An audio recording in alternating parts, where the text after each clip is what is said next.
How are things been going so far?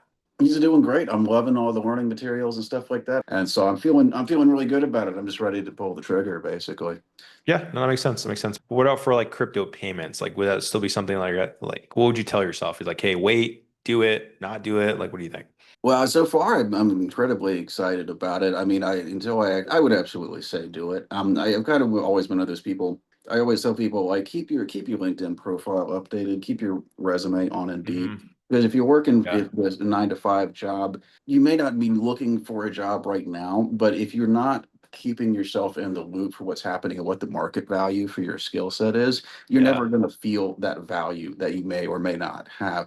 And so just being aware, just talking to recruiters occasionally, but when it's out there, next time you're really just having the worst summer or the month yeah. or whatever, and your boss is being a total prick, Hmm. having know that knowledge that, oh yeah, I could just take that job in Washington State and make much more, gives you that comfort of knowing that you can leave and you don't feel like you're trapped in your job. Yeah. You know what I mean? Hmm. But I've always been also been a big proponent of, like, if you do have a valuable skill set, if you've had a cruddy office job that you don't like or you've been working in, if you have an opportunity, if you have an idea of something you want to do to start your own Yeah. business, like, go, there's, you can pretty much, like, you've got those years of experience, you've got the stuff, you can go back to your crappy office job if it doesn't work. Yeah. You know what I mean? So there's almost like if you hate your job, especially, and I don't hate Of my course.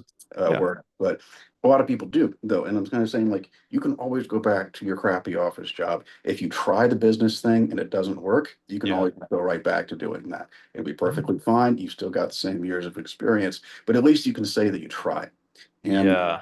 there's almost, it's not to say there's nothing to lose, but Yeah. you definitely guarantee that you're going to lose out if you never even try. That makes sense. It's like downside versus upside, right? It's like, hey, downside is you go back to what you're doing already. Upside is unlimited, depending on what you're Mhm. obviously getting into, right? Absolutely. Yeah. No, that makes sense. Yeah, cool. No.